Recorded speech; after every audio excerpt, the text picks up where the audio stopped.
गाछी के ओरी तू जब चल,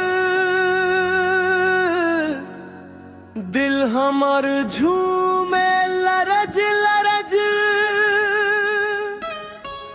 घाघरा में हवा जैसन घूम,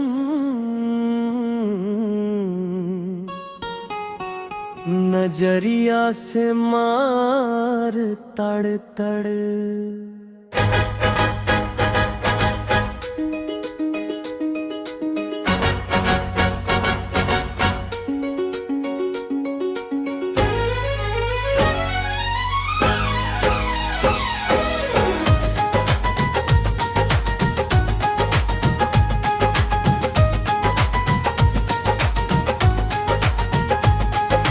अंगना के पीपर वहिले तोहरे हंसी सुनी मन डोले। पायल के छन छन बोल करे रातों दिन तोहरे नाम बोले। हरे रामा का जादू कई, हमके बेकाबू कई, लाख से बात कई। जियरा में आगी लगल बा, सांस में रंग घुलल बा। अब ता बस तू ही तू मोरे मन में झुलल बा।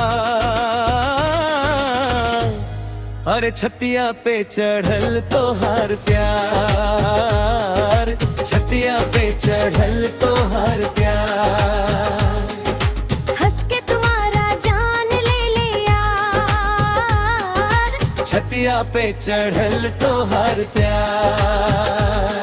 बोला कुछ बस कर इशारा, छतिया पे चढ़ल तोहार प्यार।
जादू कइल, हमके बेकाबू कइल। सुरसुरी जैसन लागे गोरिया, तहरा बिना नींद ना आवे रतिया। मनवा के डोली में तू ही बैठल बाटिया। रे छतिया पे चढ़ल तोहार प्यार, छतिया पे चढ़ल तोहार प्यार। हंस के तुम्हारा जान ले ले यार, छतिया पे चढ़ल तोहार प्यार। अरे छतिया पे चढ़ल तोहार प्यार, छतिया पे चढ़ल तोहार प्यार। बोलना कुछू बस कर इशारा, छतिया पे चढ़ल तोहार प्यार।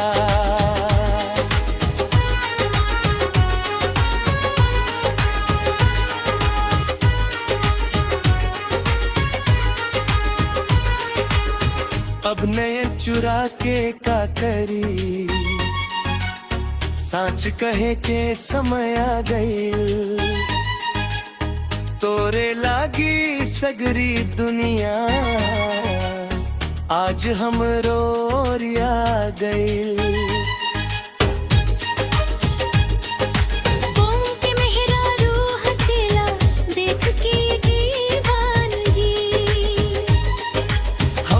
दिल बसल बाटे तोहरे अंगना के साधी।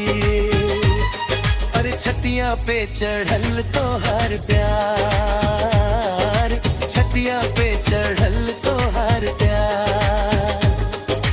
हंस के तुम्हारा जान ले लिया, छतिया पे चढ़ल तोहार प्यार, अरे छतिया पे चढ़ल तोहार प्यार।